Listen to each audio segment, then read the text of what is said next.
अगर आप भी चाहते हैं कि भोजपुरी मसाला वीडियो के गाने सबसे पहले आपके पास पहुंचे, तो लाल बटन दबाकर चैनल को सब्सक्राइब करें और घंटी का बेल जरूर बजाएं।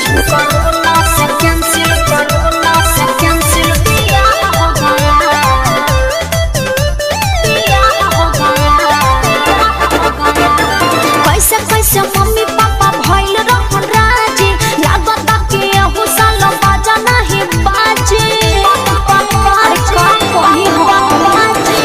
कैसे मम्मी पापा भइल रहन राजी, लागत कि एहू साल बाजा नहीं बाजे।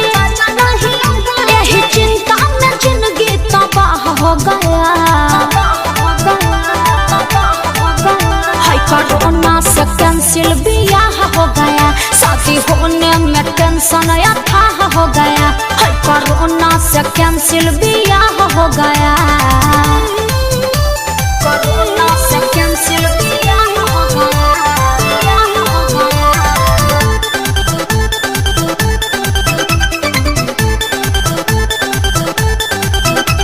कोरोना से कैंसिल बियाह हो गया। रोवत मनवा सोचल सपनवा, कहिया ले होई साकार हो। बढ़ता देहिया खोजे सनेहिया, सहल न जाता व्यवहार हो। कोरोना से कैंसिल बियाह हो।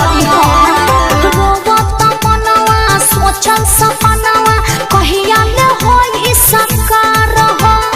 बढ़ता देहिया खोजे सनेहिया, सहल न जाता व्यवहार हो। कब होगा मिलन यह डाह हो गया। हाय कोरोना से कैंसिल बियाह हो गया, शादी होने में टेंशन अथाह हो गया। हाय कोरोना से कैंसिल बियाह हो गया। कोरोना से कैंसिल, कोरोना से कैंसिल बियाह हो गया। कोरोना से कैंसिल, कोरोना से कैंसिल बियाह हो गया। बियाह हो गया। हे भगवान ले लो न जान, अब न सहत बे दूरी। होता बेकार सोर हो सिंगार, डहकता बिंदिया छोड़ी। कोरोना से कैंसिल बियाह हो गया। हे भगवान ले लो न जान, अब न सहत बे दूरी। होता बेकार सोर हो सिंगार, डहकता बिंदिया छोड़ी। रोशन विश्वास मुश्किल राह हो गया। हाय कोरोना से कैंसिल बियाह हो गया, शादी होने में टेंशन अथाह हो गया। हाय कोरोना से कैंसिल बियाह हो गया।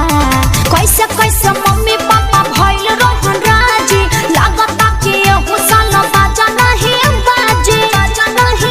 एही चिंता में जिंदगी तबाह हो गया। हाय कोरोना से कैंसिल बियाह हो गया, शादी होने में टेंशन अथाह हो गया। हाय कोरोना से कैंसिल बियाह हो गया।